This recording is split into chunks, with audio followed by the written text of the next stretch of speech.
Hello, everybody, and welcome to another episode of the It's the Pitchers podcast. I'm your host, Max Colville. This is episode 165.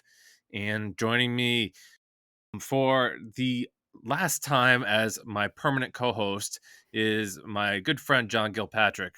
Hi, John. Hi, Max. How are you? I'm good, thanks. We did Oscars last night, and that will lead much of our conversation today. It's also a fast and furious free agent period in the I was NFL. hoping the last show we got to get a little bit of football in. Right. And I noticed you have a new running back in Saquon Barkley. We do. Barkley Um is coming home. Saquon Barkley is from like the next town over from me, and is like a Lehigh Valley high school football legend. And he wanted to, play for what ostensibly is his hometown team, and that's awesome. I wish he gave us something of a hometown discount, but yeah, we'll see what happens. Like, a lot of people are like, you shouldn't be spending that much on a running back, but the fact is like, it's gonna be really fun watching and rooting for him. So I'm pretty excited, all things considered, and I do reserve the right to change my mind. If he goes down with some kind of ankle or hamstring injury like 4 weeks into the season, and we're cruising to a 500 record after that because we couldn't yeah. afford a defense. Yeah, that was one of a lot of running backs been moving today. Yeah. For my own New England Patriots, we pretty much kept everybody that I wanted to keep and got rid of all the baggage that we Well, didn't want to keep. perfect. Yeah. Mac Jones. Yeah. Um, but we won't spend too much time on football tonight because we have the Oscars to talk about, and I have a new introduction to make, and that is a returning guest, and now full-time co-host, Evan Crean. Hi, Evan. Hey, Max. Glad to be here. This is exciting. Yeah, it's been a while since you were on. We covered your book at one time, Yes. your Yeah? 80s book. Seems like forever ago. I I'm just know. I thinking, mean, I'm like, I feel like in some ways, like, this is Evan's first episode as co-host, and this is my first episode as guest. Like, it's yeah. Yeah. the positions could be changed. Yeah, certainly. Yeah, we've been doing this for I believe almost 8 years, and Yeah. certainly we've had a Yeah. lot of guests. Evan's a good friend of mine, and I given his many responsibilities, I didn't think of him first as a possible co-host, but I was pleased as punch when he said that he wanted to join the show and Oh, um, join me on this endeavor. Evan, do you want to share with the audience a little bit about yourself and your history and love of film? yeah, sure. So, let's see. Where to start? Well, obviously, Max and I are good friends. We've been friends for probably over the amount of time we've been doing the show. So, got to be like almost 10 years now, right? Yeah, probably. Uh, we're both members of BOFCA, Boston Online Film Critics Association, group that I helped start over 10 years ago now, which is crazy. I've been a critic for almost 15 years at this point, which is nuts to think about. What else? Oh, I started writing for a website that no longer exists called Star Pulse. You That and seems to everybody be the else, right? trend. Yeah. And then at some point, I met some great people through BOFCA. I met Chris Jensen and Dave Riedel, and we started the podcast Spoiler Piece Theater, which is coming up on 10 years now, which is crazy to think about. And yeah, I've been doing that, and then at some point along the way, Megan Kearns joined our show, and Chris departed. So I'm not unfamiliar with the transition from podcast host. And yeah, let's see. I don't know what else. What else, Max? What else should I tell the listeners? I don't know. I mean, you do a lot of coverage of film festivals. You've covered the Jewish Film Festival in Boston, right? And Hmm. the Independent Film Festival in Boston before. Yeah, yeah, and Um, Boston Underground Film Festival. Though it's been a number of years since I've covered those. Thanks a lot, COVID. but yeah, certainly, yeah, you are well rounded in cinema. Is there a particular genre, Evan, that you like? I know for John and I, horror was never our strong suit as something that we would cover on the show. I wonder if maybe that's a change that you'll bring. Yeah, maybe. I do love horror quite a bit. I think for me, the perfect nexus of movie is like the action comedy. I love action movies. I love comedies. Like, give me a good buddy cop movie any day of the week, and I'm down. Yeah, and Evan's been great. He I've been talking to him for a long time, obviously, and he's been a big supporter of It's the Pictures podcast, through messages and just his support. So not only is he a great friend, but he has been a true supporter of the podcast throughout the year. So again, I'm happy that he's joining the show here, and I'm excited to see how we're going to go forward, and the other guests that we have and what have you. It's an exciting new time for the podcast, but we're going to end our time with John where we began, and that was right near the heels of a Oscar ceremony. I remember I think we did a pilot program where we recorded like three podcasts with John's website name, and then we decided that yeah, we wanted to go in together and Mhm. make a full-fledged podcast. Yeah, here we are at another Oscars night, and we'll be on that soon. But yesterday wasn't only Oscars Day, but it was also Mario Day. Also, Woo! yeah, March 10th, and if you can't figure it out, they shorten March to MAR and use the numbers 10 to make it look like Mario, and Oh, um, I didn't know that. yeah. I feel like everything has a day now. I'm like, Yeah. okay, great. We're just really stretching it. Mario's got a day now. I mean, I love Mario. Don't get me wrong, but Mario's got to have a day now. All right, whatever. Yeah, so Nintendo celebrated by not only announcing some new Lego sets, but some previously announced video games, their dates and what have you. But for the purpose of our podcast here, they announced a date for a sequel to the, I believe, billion-dollar grossing success Mario animated movie with Illumination Entertainment, and I don't know how I feel about that, given how I didn't love the first one. I don't know the numbers on a second one being infinitely better than the first one. So Yeah. How much I more don't. ground is there to cover? Yeah. Yeah, that's a good question. But yeah, I'm gonna pitch this over to who I believe is more inclined in the video game space, is Evan. Yeah. And did you enjoy the first Mario movie, assuming that you saw it? Yeah, I did actually. I enjoyed it quite a bit. I felt weird because I felt like I was kind of in the minority on it, but at least among critics anyway. I know audiences really enjoyed it. But I went in with, like, super low expectations because, as a child of the '90s, I saw many a bad video game adaptation movie, between, like, sup Including a Mario one. including a Mario one, Double Dragon, I don't even remember there's so many more that I saw, and I can't even remember them off the top of my head. So I Street would. Fighter of Jean-Claude Van Damme. Did you see that one? Yep. Oh, yeah, I've seen that one. Oh, boy, have I seen that one. So, yeah, well, super low expectations, but I was surprised how much I enjoyed it. Including Chris Pratt, who I was very skeptical of doing the voice of Mario. I think he's fine. I don't think he does anything revolutionary. I really wish they let Charles Martinet voice Mario. I mean, I know he retired now, but I would have liked to see that as a send off. Just because I feel like he's so iconic and so perfect at Mario. But I like the voice actors they picked. I thought they made a fun movie.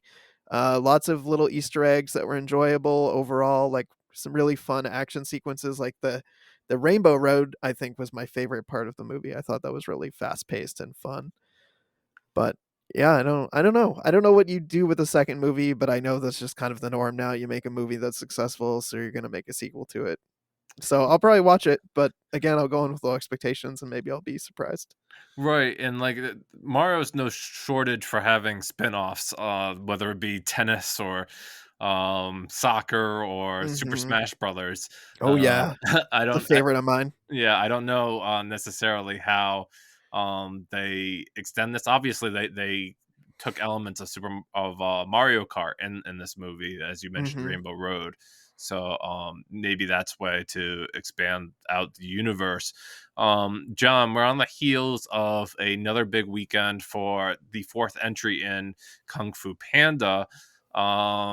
There's been talk that it was needed at first to have big name actors in the cast, but having not seen this new entry, I've learned that some of the original cast was pretty much let go because they didn't want to pay these huge salaries anymore.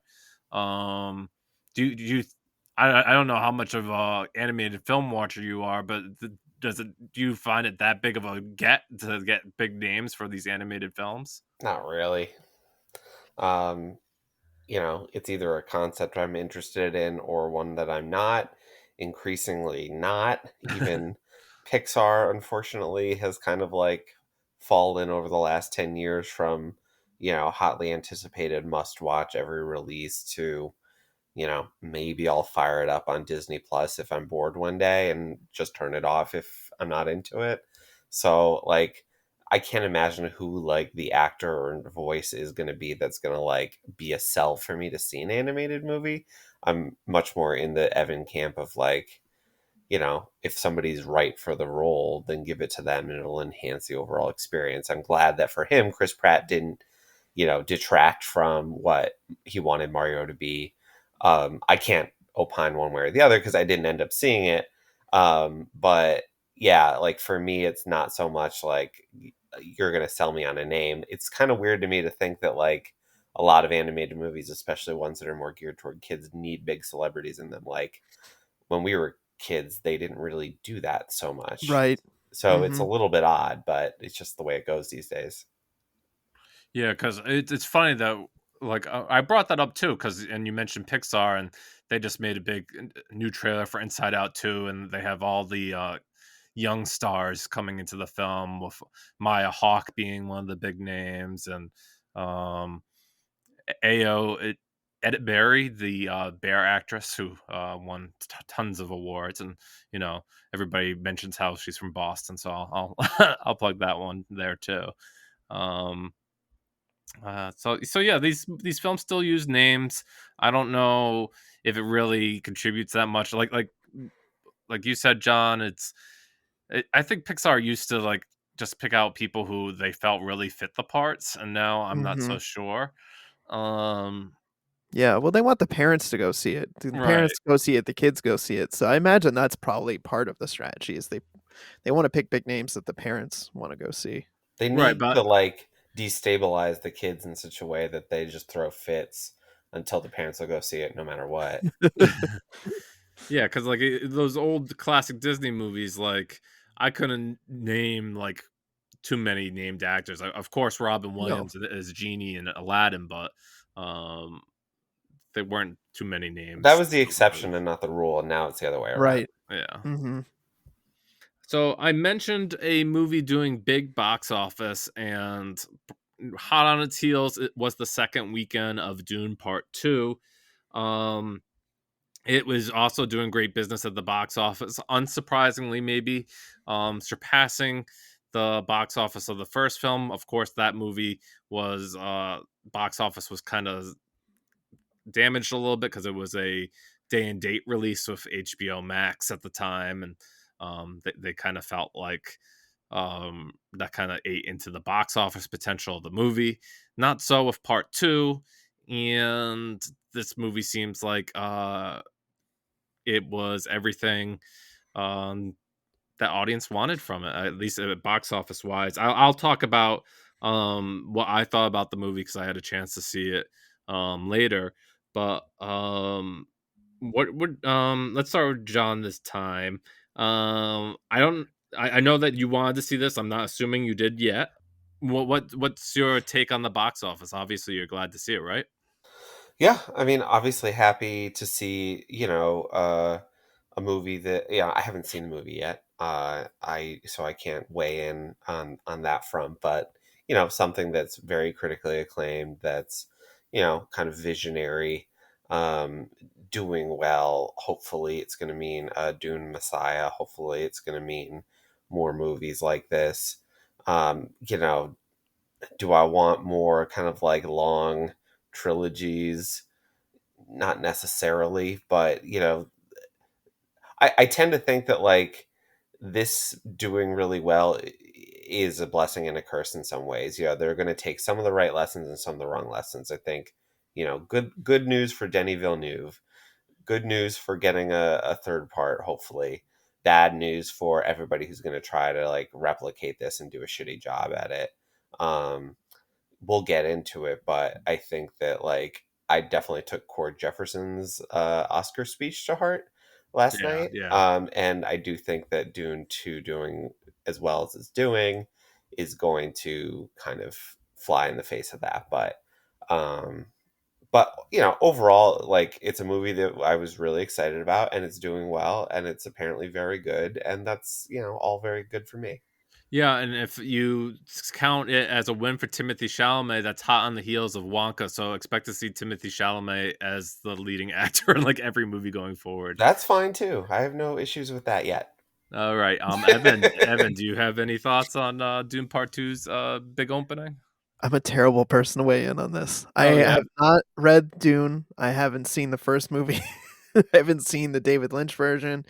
But what I do know is, and people that I've talked to who have seen it, who are big fans, are very satisfied. So it sounds like, you know, it hit all the right notes. I mean, and I think I even talked to someone at work that really had no like basis. Like I think she went with her boyfriend, and he was really into it or something. She didn't know much about it, and she still had a great time watching Dune. So it sounds like they just nailed it with this one. Yeah, it helps that like they refocused the second movie to really um give more emphasis to Zendaya's character Chani, and I'll go into that a little bit more later. Whereas in the novel and since the Lynch movie so ideally like covers the novel, um, it doesn't give a lot to Chani. She's kind of like the token character that is just like there to like create um the offspring of Timothy Chalamet's character. But luckily they give her a lot more agency in this new movie, and I could see how people could connect with Zendaya's character, and she has obviously a lot of charisma and a lot of fans. She just has that star power, and that's what makes her so successful as an actress. Um, I don't know yet whether or not we'll see part three. As to answer my own question, I think that the box office is great, and Warner Brothers would probably be happy to continue to be in business with Denis Villeneuve, and it's the kind of person they want to be in business with, and not the kind of movie that they want to send to the scrap heap like some of their other properties. So yeah, I think it's more going to be like when he's ready and when these people are ready. Um, Certainly, they even tease Anya Taylor Joy joining the franchise, so you don't do that unless you want to have a part three. So um, we'll see what happens eventually. Hmm. And certainly news that's going to bleed into our topic of the Oscars. I saw this news this afternoon, guys, and I don't know. I kind of felt betrayed by the magic of television.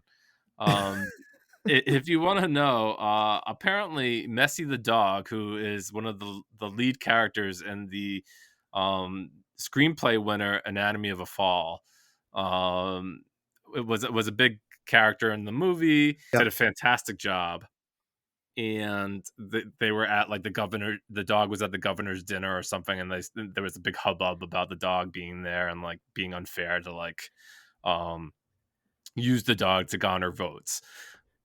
Like, who cares? Uh, anyways, the Yeah, dog is seriously. adorable.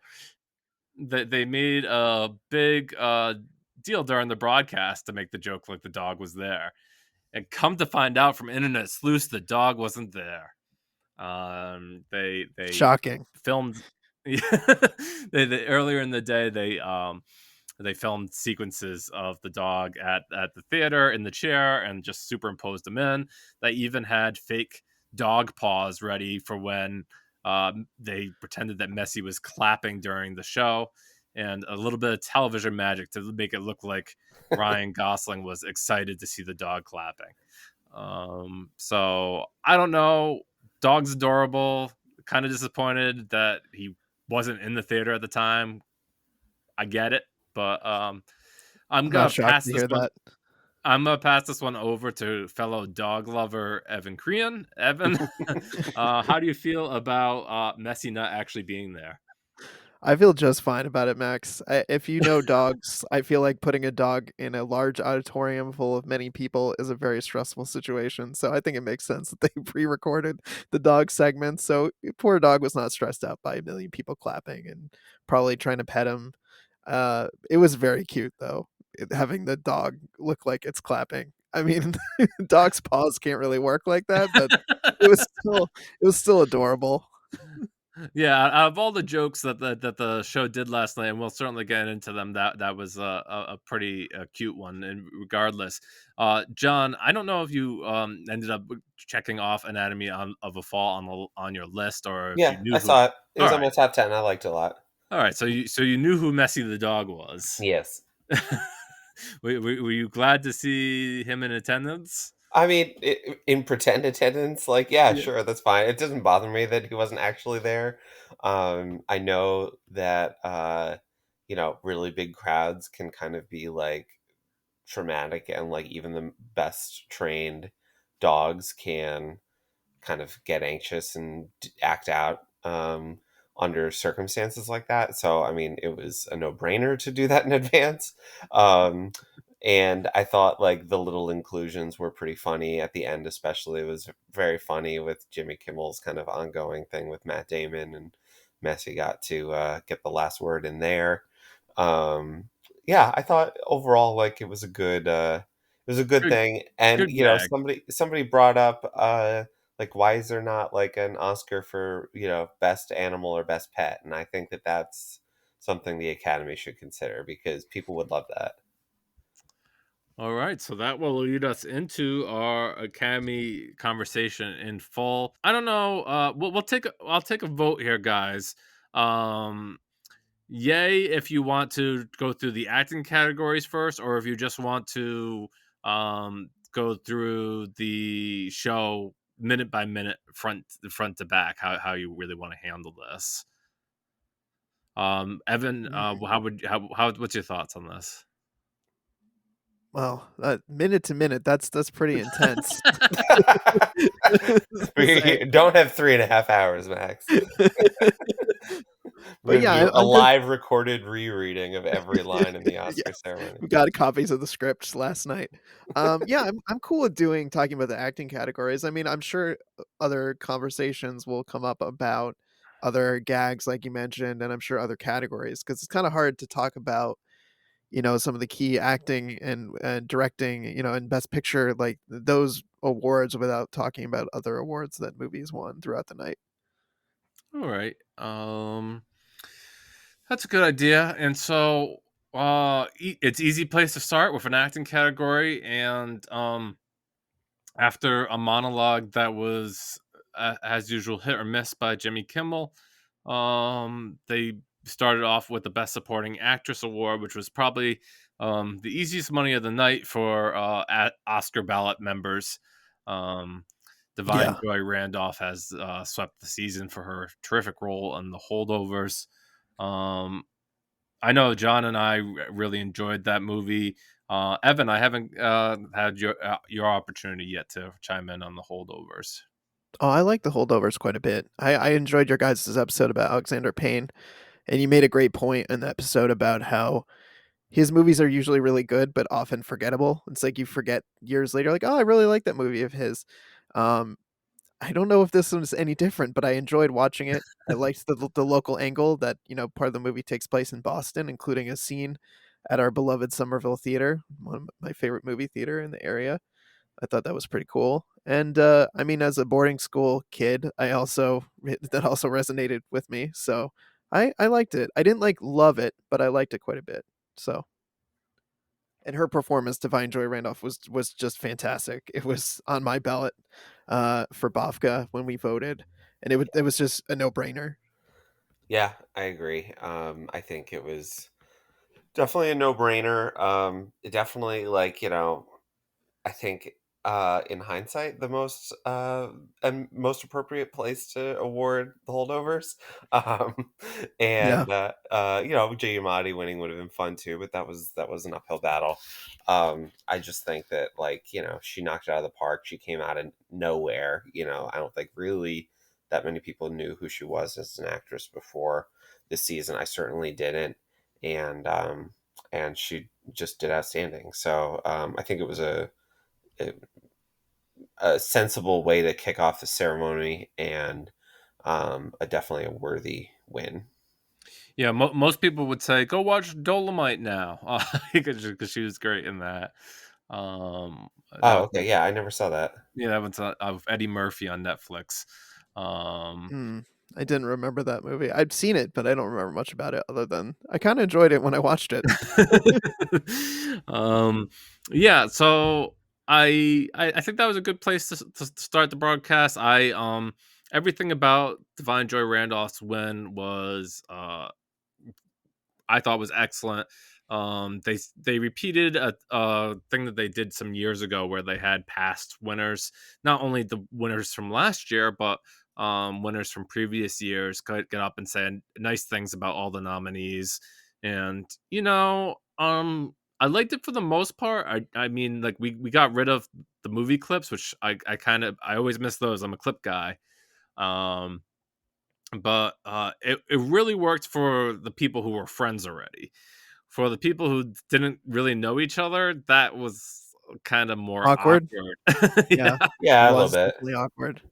They're like, "Oh, well, I really enjoyed you in this movie." Mhm. Yeah.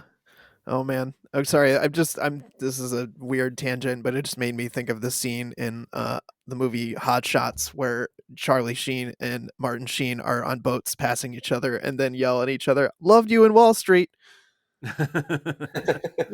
um, that's funny. You could, some people were just like much better equipped to speak extemporaneously than others. I mean, Nicolas Cage was Mhm. very funny. Um, I yeah, liked Lupita Nyong'o talking about Divine Joy Randolph. Yeah, That that was very Yep. good. Some of them were definitely forced, but Jennifer overall, Lawrence. I really enjoy that format. I remember when they did it previously, it was the 2009 show. I think it was produced by Bill Condon.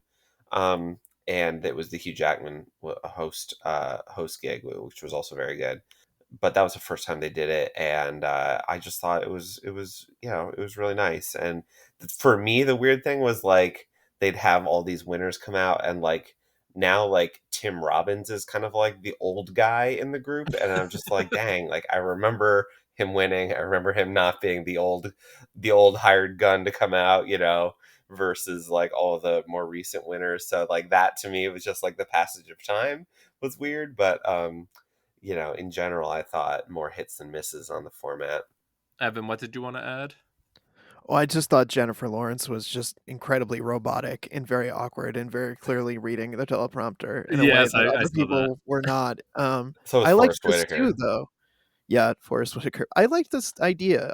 I didn't really miss the clips, to be honest. I don't usually even pay attention to the clips when they're on, so I was like, "Okay, I dig this. We're giving, past winners a chance to pay tribute." But yeah, I agree with John. It was definitely awkward at points. It didn't always work well, but it really brought into stark relief how tall Tim Robbins is compared to everyone else. He was towering over everyone on the stage, with the exception of Mahershala Ali. He was the next like tallest person.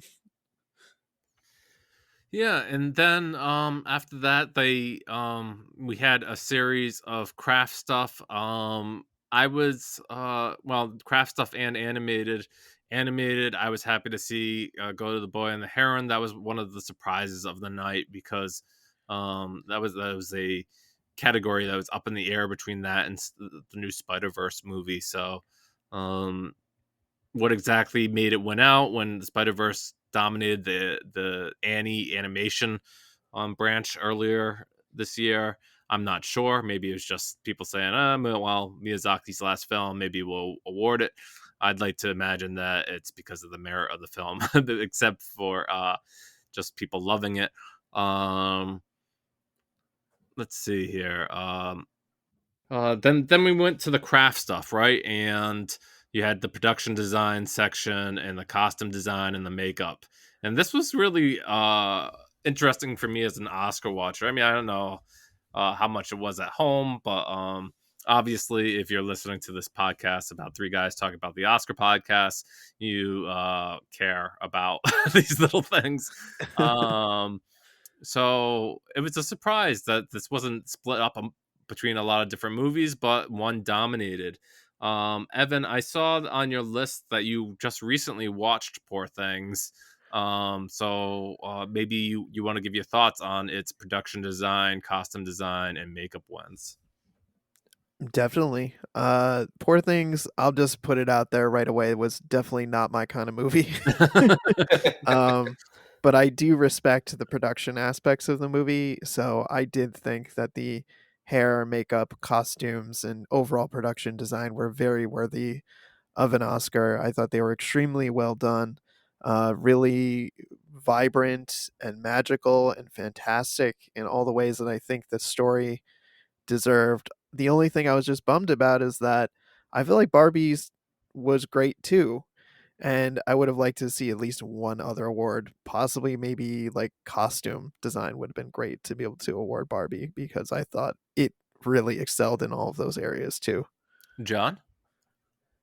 Well, Poor Things was my kind of movie, as it was yours, because it was both of our number two of the year. Um, I think it was the Academy's number two of the year, But based we off, won't know, but yeah, yeah. probably.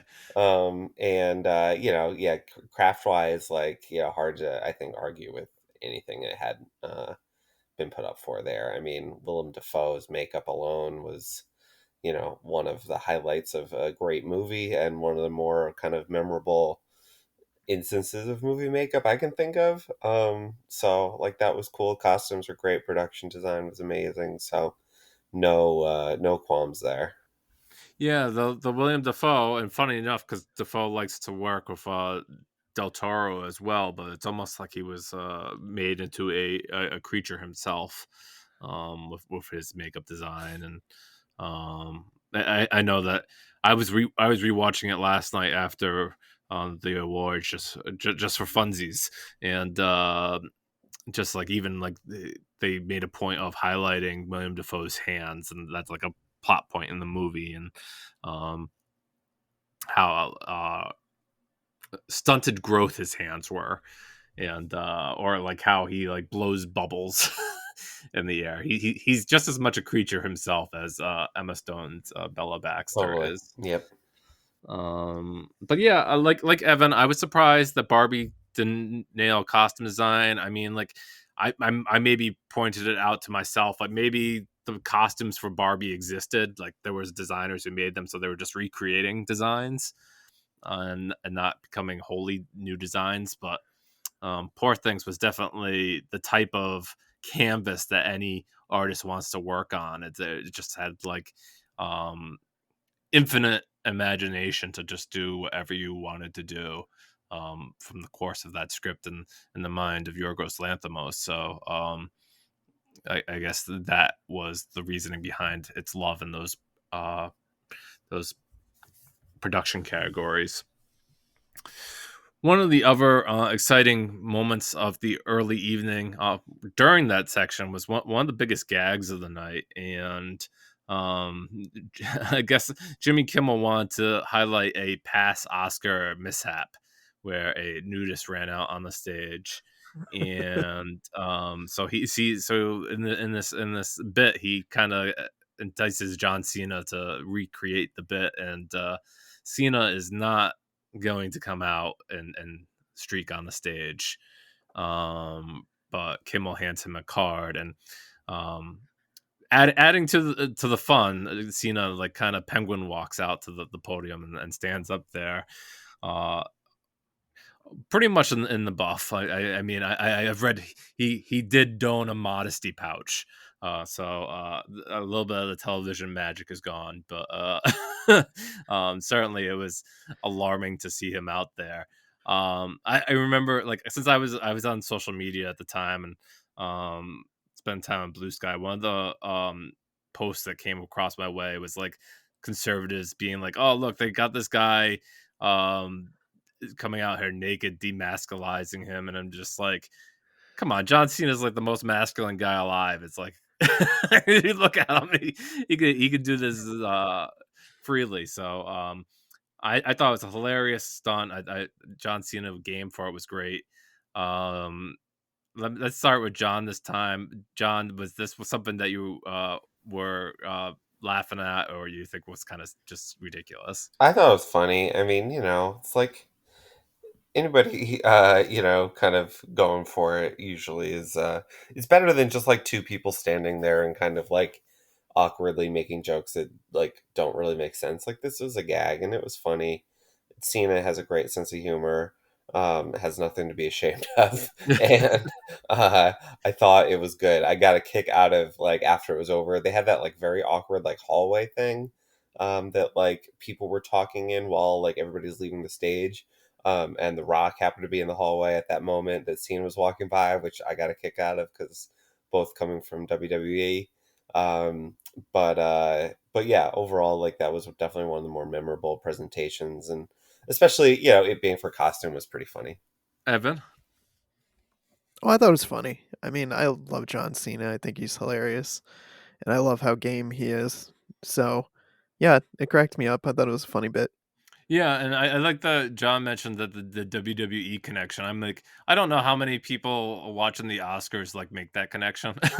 I don't know how much the audience of WWE fans and Oscars watchers cross over, but for us that do both, that was a neat little moment. I guess from there, they did the performances from the evening. I didn't feel like they were good or bad. I mean, obviously, the production number for "I'm Just Ken" at the end Okay, there yeah, I was gonna say. was Yeah, was was extremely elaborate, right? yeah, best of the night, I thought. Yeah, easily. Billie Eilish and her brother Phineas uh, kind of went for the dressed down kind of performance, just the piano and singing, not unlike um, "Shallow" a few years earlier with Lady Gaga and Bradley Cooper. Um, they got a standing ovation. Everybody loved it. And it went on to win the award, which just, I don't know. Sue me. I like the comedy. I think the last time a comedy song won, and forgive me, audience, if I'm wrong, was like Man or Muppet. And I love that song. Oh, um, yeah. why can't we award the funny song if that's really the best one there is? I guess arguably the Billie Eilish song did well in the pop charts, and That's like a humongous song. It's like on the radio constantly.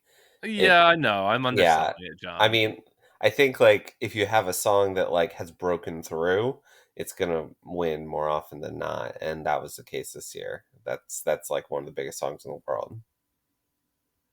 Yeah, what was like was Happy in a movie? The Yeah, that was the Oh, Despicable yeah, Me movie, Minions. or yeah, all Minions, right. yeah, one of them, but that went up against, I think, Adele's Skyfall, so it didn't win, like, whatever it was, like, a big movie that year. I'm pretty sure it was that was the same year.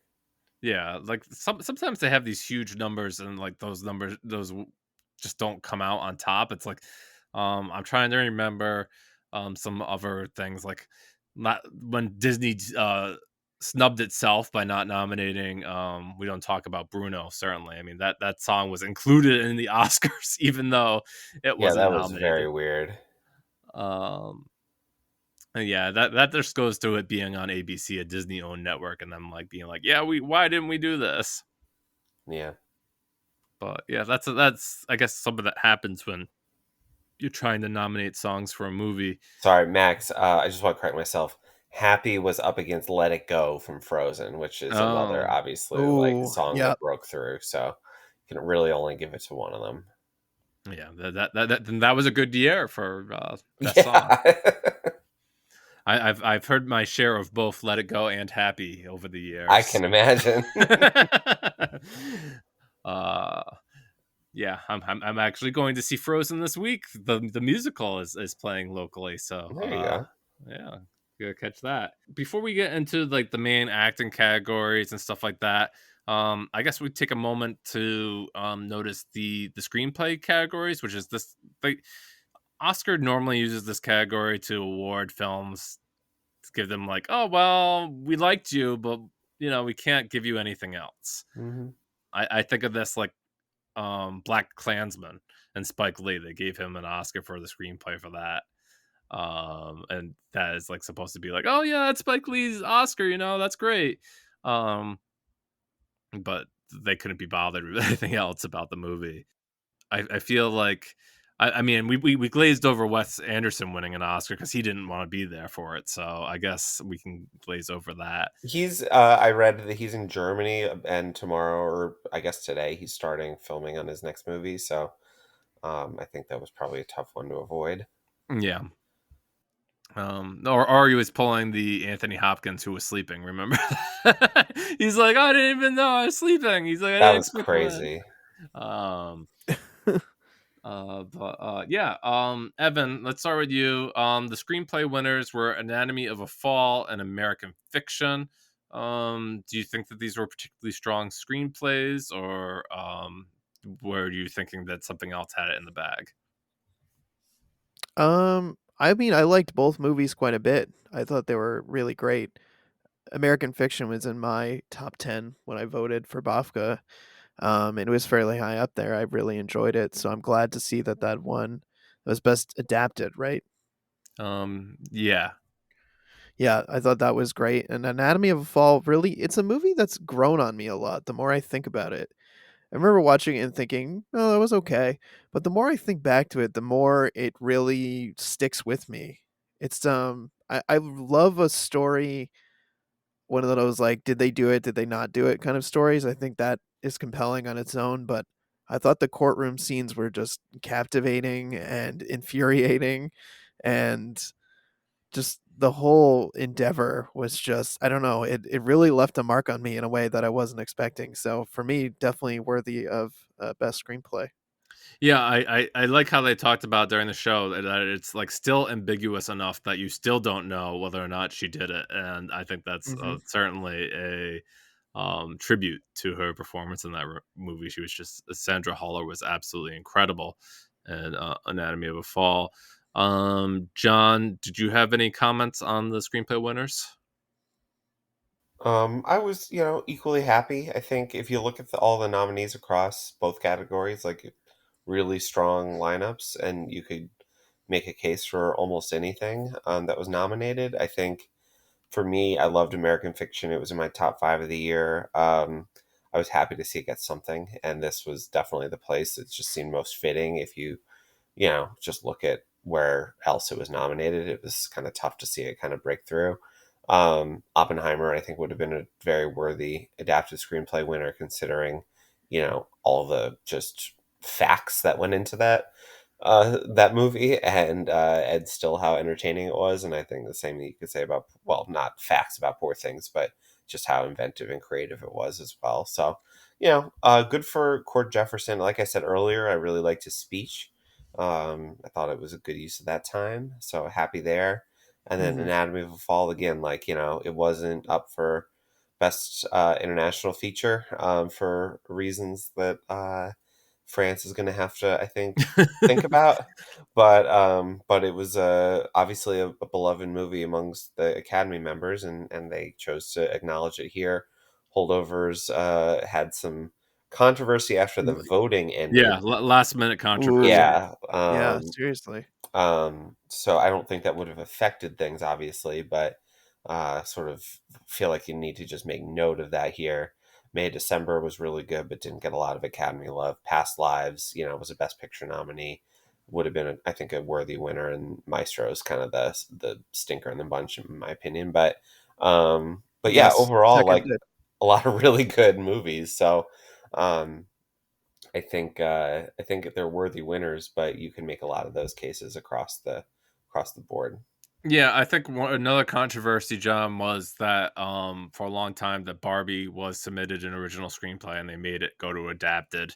Probably Um, heard it. yeah, probably because they were like, "Oh yeah, it's based on Barbie," but it's like really is that based on like anything that is in Barbie's like kind of realm. It's a wholly new script based on those characters. So Mhm. it was definitely pulling straws there of where it belonged, and for people angry that Greta Gerwig was not nominated for Best Director, that could have been another opportunity to give her an Oscar for the evening for Barbie, which overall Barbie only ended up going home with one award on the evening, which I made a case in the It's the Pictures newsletter, which I sent out today, that like pretty much well, the film made so much money and has such a cultural footprint now that it maybe didn't matter that they didn't win the Golden Men statues, but I think it matters. yeah, right, yeah, right, I mean, because not to get on a soapbox about it, but it was one thing that kind of left me feeling sour, and I didn't love Barbie, by the way. I didn't think it was as amazing as other people did, but,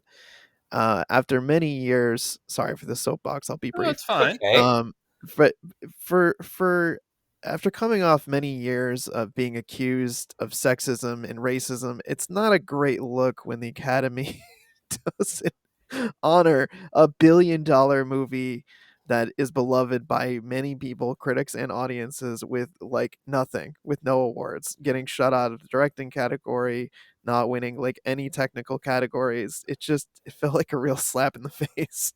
Yeah. Yeah, I mean, clearly, like, its popularity with the public didn't entirely cross over with the voting body of the Academy. I mean, they obviously liked it because it got a lot of nominations, but kinda stopped there. Um, it felt a little bit like it's I don't wanna be like, both sidesist here, but, kind of the same thing happened with Top Gun: Maverick last year, and that's, like, a very, like, male-oriented movie, so it's kind of funny that, like, you had 2 movies in back-to-back years that, like, quote, unquote, "saved cinemas," and one was, like, I think, geared mostly toward men, one was geared a little bit more toward women. I think liked broadly across both genders and all genders, um like, they just were like, "Yeah, thanks for all that, like, can you please come to the show so we can talk about you, but we're not giving you any awards." Well, that was the case, absolutely. I mean, the camera didn't stay off of Ryan Gosling all night, Yeah, and Margot Robbie and Greta yeah, Gerwig got a lot of cutaways. yeah, and certainly it was the usage in front of a lot of jokes throughout the evening. But yeah, Evan, you certainly make a good point. I mean, like I can sit here and tell you that yeah, it's won enough, and the money that it won was credit enough to it. But sure, um, the Academy has tried to make attempts. Look at me trying to hedge my words. There's been like Nomadland one, and you had some other um, minor attempts to placate their problems, but certainly many people didn't believe that Barbie would be the massive success it was, based that it was directed by a woman, it was a woman-led film, and lo and behold, there's an audience for that, and Yeah. perhaps it should have been given the awards and proven to everybody that um, those movies could play in the same class as any other movie. Yeah. I mean, I'm not saying people should have to award something if they don't feel like it's the best work, but it's just I don't know. It feels like it's proving the exact point that the whole movie was trying to make about sexism and the patriarchy. Sure, and I mean, if you were going by that point, you would say like last year, Avatar 2 should have definitely run home all the awards because it was one of the most watched movies of the year, and presumably people enjoyed their time at the movie theater, comparably to the box office of everything everywhere all at once. Um, but this was obviously a little bit different. It wasn't so cut and dry as just being, oh well, this was a mega movie that didn't get accepted. Mhm. And then from there, we can go on to the big acting categories and directing and picture, right? Because where in the later half of the podcast here, and we want to get to all the good stuff. Listen to me, I'm selling it like I'm working for ABC. You don't want all these lower categories. You want the big actors at the top. Um, and outside of uh Divine Joy Randolph, the other like home run prediction was probably Robert Downey Jr. And it's funny because as a critic, and I know I don't remember Evan, but I don't believe our critics group really went for Robert Downey Jr. Oh no, we went with the actor from May December, Charles Mellon, Yes. um, who wasn't even nominated, disappointingly. Sometimes I think to myself, like maybe the critics groups at large decide that they're not going to pick the favorite because certainly sometimes these favorites they just topple everything and you want to give attention to the smaller roles. But in other terms, it's just like I don't know if Robert Downey Jr. was that good, and I argued today in my newsletter that like the cast of this movie is so good it kind of like elevates everybody involved, and maybe he was just this big name and like people were like, oh, who's that there? Oh, that's Robert Downey Jr. I know him, and that was what people connected with. Certainly there were supporting actor performances that I thought were better this year.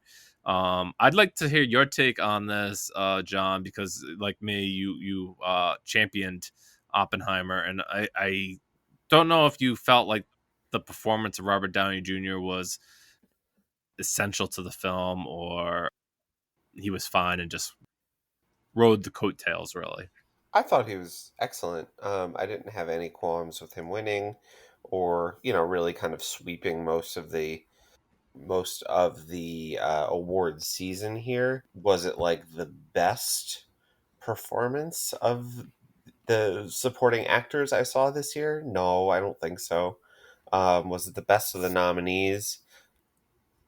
I don't know. I could go either way. I mean, I really did enjoy Ryan Gosling. yeah, I did too. Would have been a fun win. I thought probably my favorite, if you want to even call it a supporting actor performance of the year, you could argue it's a co-lead, but Dominic Sessa, I just thought was so amazing in The Holdovers and was really one of my favorite performances by anybody I saw this year. So, but yeah, I mean, I think if he's not good in the movie, I really think it falls apart because, it's a supporting role and he's certainly not in it as much as Cillian Murphy is and is in it, but he's more present than a lot of supporting actor winners or nominees of the past. And I think that like he has to carry a lot of stuff like kind of on his own. So it's an important part in the movie. It's not, it's for much of the runtime, he's on his own and doesn't intersect with the main story until a little bit late.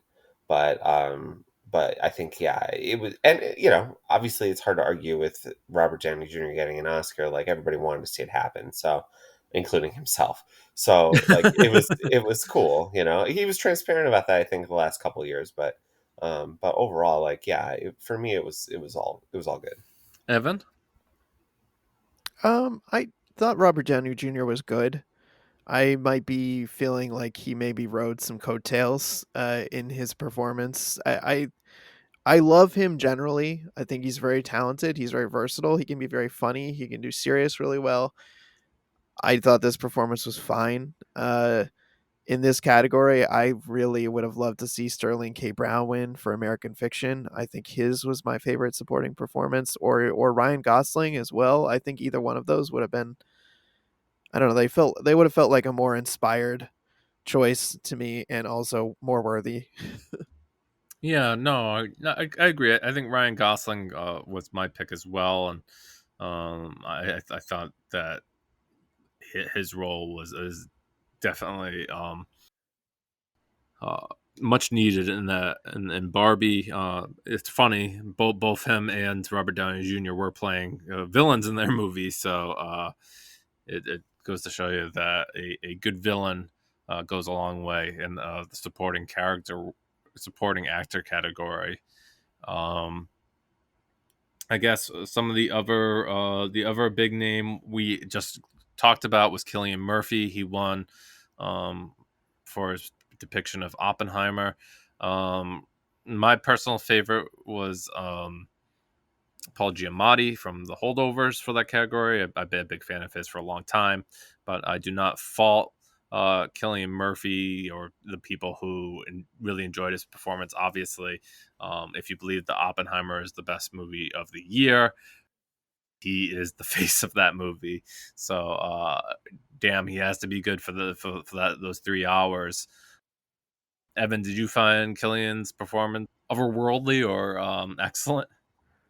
Yeah, I thought it was really good. I think for me of that category, I loved Coleman Domingo and Rustin, which I think is a movie that probably not enough people saw. I love him generally, and I think he gave a really incredible performance. So if I was voting, he's who I would have voted for. But I agree with what you're saying. If we're gonna say that Oppenheimer is the best movie of the year, then I mean Cillian Murphy is really carrying a lot of it on his shoulders. So he does give a really great performance, and maybe to what we were saying earlier, that's the collective tide is raising all the boats in this movie, but maybe it's not. Maybe he really just is that great of a performer and absolutely worthy of this best actor. Yeah, I noted that like had best casting been a Oscar this year because like they're going to add it, that this movie would certainly have won that as well. Hands down. John, I want to give you an opportunity to talk about Killian if you want to. Yeah, I for me it was, the best performance of like a really, really strong bunch. Coleman Domingo and Rustin's the only one I haven't seen. Though I do really enjoy him as an actor as well, and was happy to see him get a nomination after what feels like a long time of giving worthy work. But Murphy was just, kind of like a revelation in a way. I mean, we've always known he's a good actor, but to be given the lead on a movie like this and to deliver the way he did felt, again, like almost undeniable, even though you would have loved to see somebody like Jeffrey Wright or Paul Giamatti win for, you know, the performances of very storied careers. um, I guess to an extent, Killian Murphy's is too. He just feels like he's like sort of in a different phase of his career, I guess, because he's a little bit younger. Um, but yeah, it was just kind of like, how can we not give it to him when he is Oppenheimer and he does this so well? And again, just like I said with Robert Downey Jr., like, if he's not as good as he is, the movie's not going to work. And obviously, I think it really works because it was my favorite movie of the year. So I would have been happy with really any of those three winning. I'd be hard to really be disappointed, but for me, it was Murphy, and it was happy to see him get it. All right. Then they we now we've talked about Oppenheimer a good amount, so we'll combine its best director win and best picture win into our final conversation there at the end. But certainly the most contentious award of the night was best actress. I believe like I thought like the whole category was amazing. Outside of maybe Annette Bening, like she did fine work and Naiad. Oh, that's what I remembered. Evan, I wanted to say that John and I proved your point because I did not watch Rustin either. So Coleman Domingo's performance was underseen for sure. Yep. But yeah, back to Naiad. Another one of those movies that just kind of snuck in there for its acting performances for legends like Annette Bening and Jodie Foster. But otherwise, Sandra Huller, who I already expressed great wonder by, I loved her in both her movies, The Zone of Interest, which went home with 2 awards on the night, and Anatomy of a Fall. Then you had Carrie Mulligan, which was easily the best part of Maestro, the glue that held the movie together. And then you had Lily Gladstone and Emma Stone, the Stones, and they were ultimately the front runners for the prize of Best Actress. And I think 2 weeks ago, John and I were talking after the SAGs happened, and we were certain that Lily Gladstone was going to cross the finish line based on her win at the SAGs, but um, we we we were defeated there. Let's talk about it, John. Were you really surprised at this win by now Emma Stone, and not only that, that Killers of the Flower Moon was inevitably shut out and went 0 for 10 at this year's Oscars? I mean, I'm not surprised about the latter so much. It felt like if it won anything, it was going to be Best Actress, and that was, I think leaning toward Lily Gladstone going in, but the most, up for grabs award of the night. I mean, I wouldn't have been so shocked if Sandra Hüller won even. Yeah. It would have been a big surprise, but like in the realm of the possibility for sure. Um, but it was Emma Stone. It's tough because I loved Poor Things. I think I said this on the podcast when we did our best of list, but if not, like I think hers was for me, kind of my favorite performance by anybody in any some number of years. I just thought it was incredible what she did in that movie. So I was excited for her. At the same time, I did find myself kind of pulling for Lily Gladstone because of what that win would have represented it, and just sort of her career trajectory to date versus Stone's. It's like, you know Emma Stone already has an Oscar. Does she need another one? Not necessarily. Does anybody need one? Yeah, probably not. But just it would have felt. I think it would have been like a really kind of like big emotional moment in a way that like Emma Stone was a totally worthy winner, but like her getting it felt like a slight letdown for me, if I'm being totally honest. So it's a little bit weird. But like I do think, if these two movies didn't come out in the same year, like they're both slam dunk winners in any other year. So it's a little bit tricky in that respect. Um, Killers of the Flower Moon, just like The Irishman, goes home empty handed with double digit nominations. Like I don't know why people are consistently surprised at this. Like Martin Scorsese's career up until 2006 was defined by Oscar disappointment. And like here we are still. Like he won one. He got one for, a big commercial hit that was approachable. And then he, gets shut out for almost 2 decades since. Like that's him and this voting body. So like anybody who's surprised, you haven't been paying attention. Yeah, and before I pass it over to Evan to give his thoughts, I want to do a little inside baseball. That for those who don't know, that we may say that like winning an Oscar is just fun and games, but for a lot of these actors and actresses, it makes their livelihood that much easier. When you can put Oscar winner on your contract, you start getting phone calls for scripts and find work. Lily Gladstone was famously saying that she was going to leave show business after she was having trouble getting parts, and certainly the win would have helped her. The Best Supporting Actor winner last year, Ke Huy Quan, has had no shortage of work. I've seen him almost everywhere since his win last year. So yes, if you win an Oscar, you are probably going to get more work.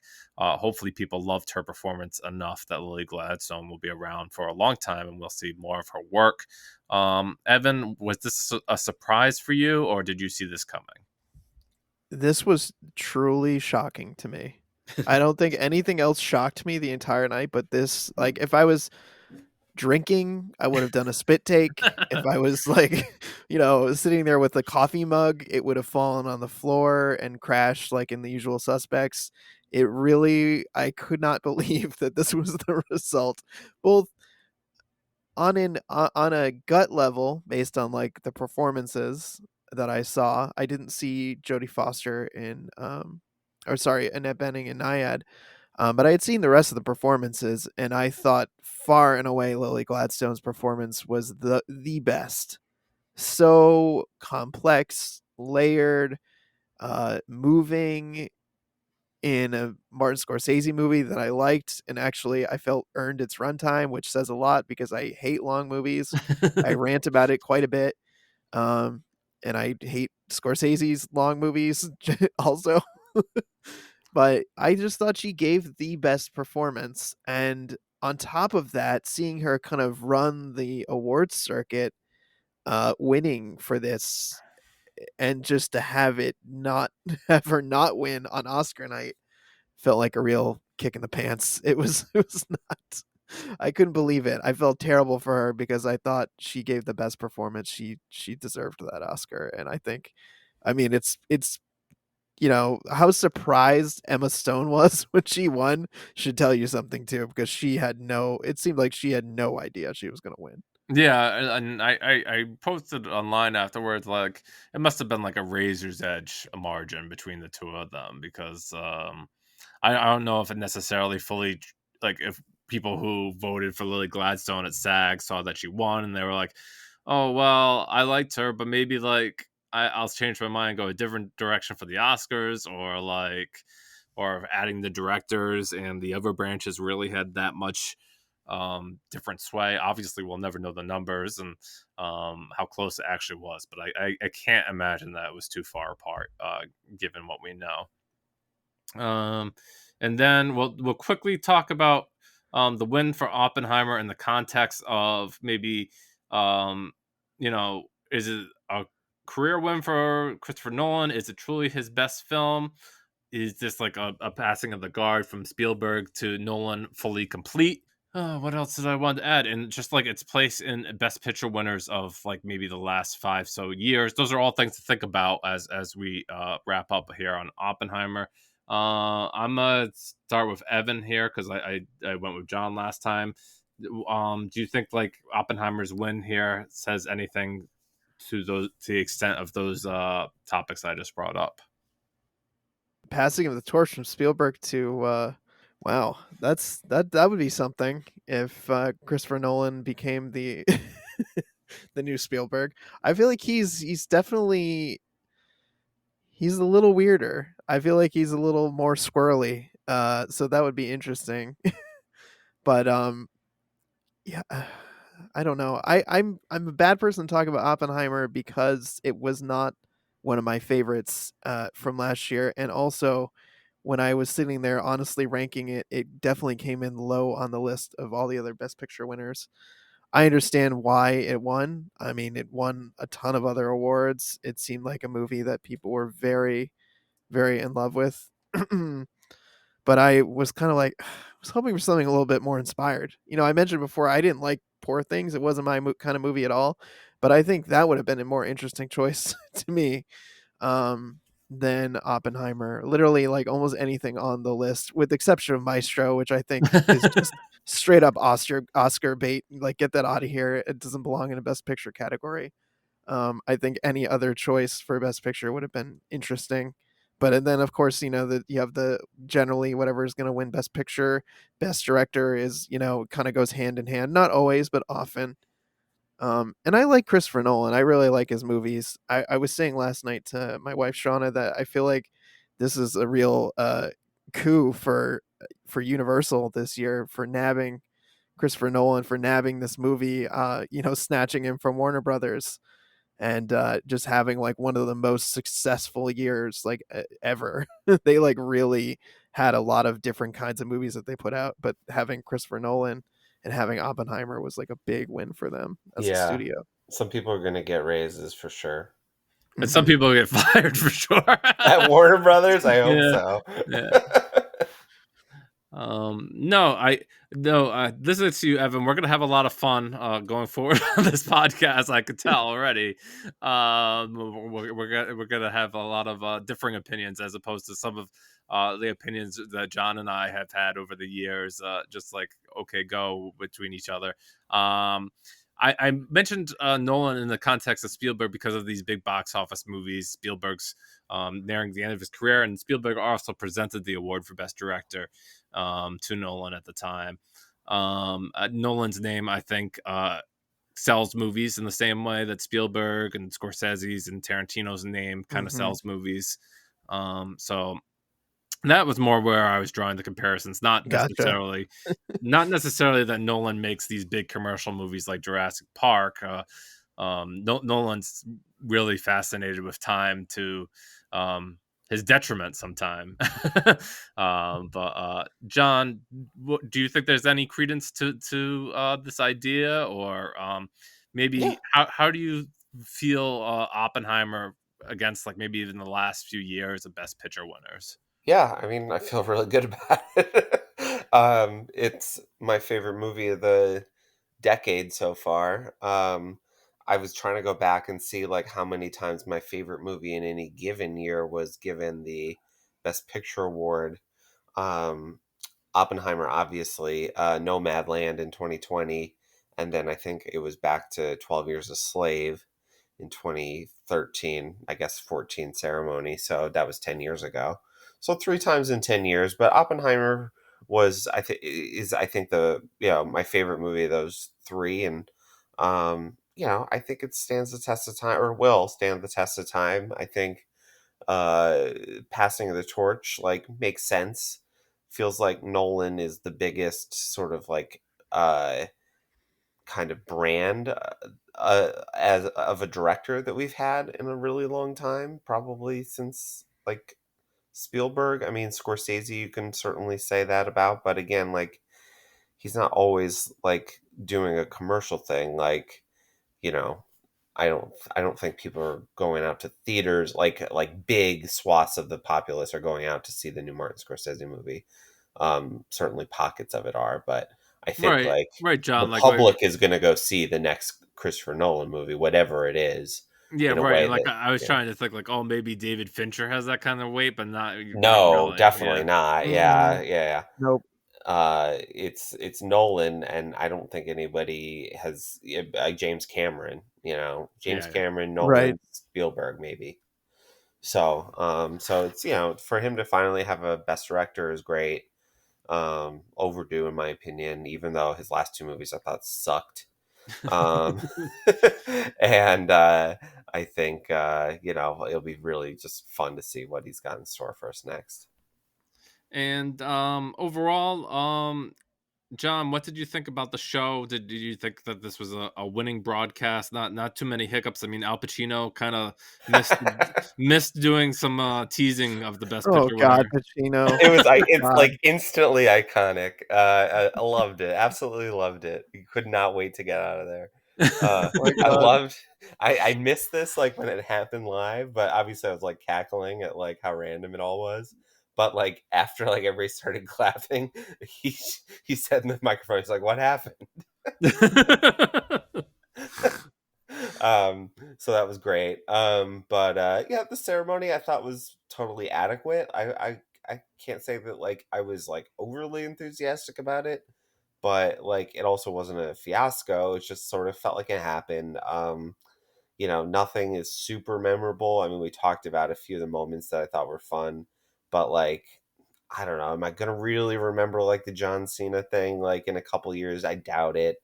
Um, Unfortunately, like we're sort of programmed, I feel like to think that unless something like really monumental or scandalous happens, like has happened a couple times recently, like it's sort of a bust of a show. So I feel bad saying that, but like I don't think it was especially memorable.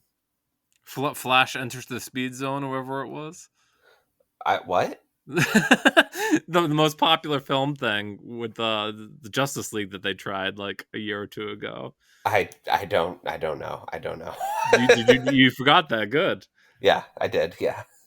Yeah, they did. They tried to do most popular film and most popular moment in films, and people voted on it online. And Oh, I vaguely oh, yes, Justice I League, one of those do. things. Yeah. Right. Yeah. Okay. Wow. Yeah, I did forget about that.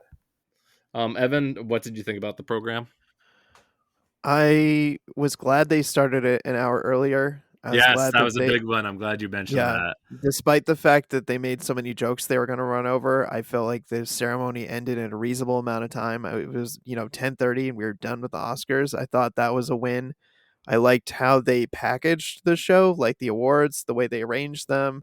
I liked how they bunched some of the awards together. I feel like it just made it run so much smoother in ways that it didn't feel like it usually did.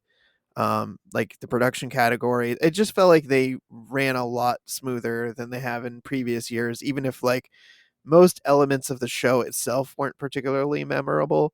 I would I can't talk about the show without mentioning my favorite thing in the night, which was the Arnold Schwarzenegger, Danny DeVito, gag with Michael Keaton, as Batman and Yeah, them joking about, fighting him and him giving this like deathly serious look, waving his hands, going like, "Bring it on." I thought yeah, that was just hilarious. yeah. It was pretty funny, and um, for me, I thought that I really enjoyed the show. I went at a quick pace. I like that you mentioned, Evan, the early start time. I enjoyed that. I even stayed on the network to watch the Abbott Elementary episode afterwards because Oh, wow, they gotcha. yeah. Well, I like Abbott Elementary fine. I'm not an avid watcher of it, but I was like, yeah, it's on. I'll watch it. So yeah, I watched that. But yeah, I think the show went well and smooth and enjoyable. The winners were good. The speeches were pretty good, and can't ask for much more with an Oscar broadcast. And I think that's going to end our coverage of the Oscars for this year. Um, Thanks for listening to another Oscar season, and we'll do it all again next year. Yep. The seasons seem so long, um, ending in March, but I'm glad that we've reached the end here. Okay, so before we do our quick what we've been watching section, we're going to talk about how you can follow us and listen to the podcast. You can follow me, Max Colville. I'm at Blue Sky these days at mhcolville.bsky.social. You can email the show at itsthepitchers@gmail.com. That's probably the easiest and best way to reach us. Um, I don't have much of a presence on Twitter X anymore, so you won't find me there. We have Instagram, we have Letterboxd. Those places exist. We'll try to be better about posting there. I've talked about this before. John does not really have a social media presence. If you want to reach out to him or you want to talk to him about what his favorite picks are or whatever, you can email the show and I will forward the message for sure. I will You'll just have to only stalk answer John. I will only answer inquiries about Pixar. Pixar, huh? It's what you said. I was like, that was random. No, maybe you heard me wrong. Not Pixar. I mean, like picks, like Oh, what movie my picks. picks are. Okay. Yeah, Yeah. That's yeah, yeah. funny. Or how the Eagles are doing, right? Maybe That I would love to talk about, yeah. okay, wonderful. Evan, how can our audience reach you if they'd like to? I'm all over social media. I'm not gonna rattle off all the places because you probably are on at least one of them, but my handle on there is Real Recon, and that's real as in film real. All right, wonderful. And Evan, are you gonna plug a spoiler piece while you're here too? I probably should, right? Yeah, yeah, why not? It's your show Yeah, too now. Yes, Yeah. please plug away. yeah, that's true. Yeah, you can also hear me over on my podcast, Spoiler Piece Theater, which is you just go to spoilerpiece.com or find us on any of the podcast apps. All right, and as always, if you want to follow the newsletter which I put out, it's the Pictures newsletter. I just wrote a big write up about the Oscars. Went into a little bit more detail in certain sections. Love for you to check that out. I've been keeping up with it about weekly now. Be on the content, be on the lookout for more content there as always. Evan, since you're the new co-host here, what have you been watching? A crap ton. I got caught up on Best Picture nominees, which was Maestro, The Zone of Interest, and Poor Things. You already know how I feel about Poor Things, and you probably have a sense of how I feel about Maestro, given my kind of aspersions of my cast. But I will say that I watched The Zone of Interest the day before the Oscars, and I was completely floored by it. It was haunting. It was well deserving of its best international win and its best sound because sound is so integral to the film and the atmosphere it creates. So yeah, if you haven't seen Zone of Interest, I highly recommend it. It's you gotta gird yourself emotionally for watching it. It's not an easy watch, but it's definitely worth your time. And then a lot of TV, honestly. I've been rewatching some stuff like The Americans and Orange is the New Black, which are fun rewatches. And I also caught up with the Netflix live action Avatar. Max, did you see that? I haven't seen it yet, and I was a big fan of the animated show, so I am interested to see how you felt about it. I actually really like it quite a bit. I know a lot of people have been, dunking on it and dragging it, but I think it's pretty good. I've been enjoying it as a fan of the cartoon. And I never actually saw the live action movie that they did of it, but I heard it was pretty bad. I think they've been doing a pretty good job adapting it. I liked generally the people they cast. I don't love the actor they cast as Azula. I don't think she's quite nailing it, but who knows? We might get another. It's renewed for at least another season, so we'll see where it goes. But I'm enjoying Avatar so far, and I like the kind of little tweaks they've made, and I like the stuff they've kept the same, like including the same guy who was like the cabbage vendor that got upset in the cartoon. He's in the live action version playing the same character, and I thought that was pretty fun. Yeah, that's fun. Yeah, I mean, obviously the original animated series has legions of fans, and they're very passionate about the program, and so certainly they had expectations that may not have been able to be met. But I'm glad that you are enjoying the show, and the barrier for entry for this is not very high. I think it's like 8 episodes for the first season, Yeah. so Mhm. if you want to check it out, or if you love the show and its animated form, this isn't much of an investment to check this out and see what they end up doing. Mhm. For me, Evan, I've been watching FX's Shogun. I don't feel like I'm alone because the show's been doing big numbers. It's a adaptation of a very acclaimed novel, and it's not necessarily piggybacking, but it's the second adaptation of that novel because there was a 1980s miniseries, I guess, with Toshiro Mifune, which I never saw. Obviously, 1980 predates me. I'd love to check that one out as well. The new series is really good. It's well done. It's entertaining. Excellent production values. If this kind of like historical action drama is your type of bag, I'd highly recommend checking it out. It's definitely going to be ending at the end of the season. They adapted the book just like the original miniseries, and they have no plans of sequels. So if you just want like a 10 episode excellent sit, this is the place to be this spring. And then Nice. and then I caught up with Dune Part 2 at the local IMAX theater. I don't know. Did you talk about this at Spoiler Piece, Evan? We did. I didn't see it, but Megan and Dave did, and they I think Megan very much liked it, and Dave was more middling on it, but still liked it. Yeah, How about you? I'm sure you know about the program, and I really loved it. I liked what they did with it. I thought Lynch's version kind of fast forwarded past this part of the story, so this was really where Denis Villeneuve was gonna be able to like showcase more of this section of Dune and this kind of like holy war coming to pass, and Timothy Chalamet's character not really wanting to go down that path because he has the foresight to see what's going to happen, but he's kind of manipulated and pushed towards a path he doesn't necessarily want to take. I think that the additions to the cast are universally excellent. Of course, Austin Butler is in the role that Sting played in the David Fincher version. For whatever people thought like it was kind of goofy, I kind of loved it. So I was looking forward to seeing what Austin Butler did, and he does a great job with it. And overall, I was very happy with the direction it gives.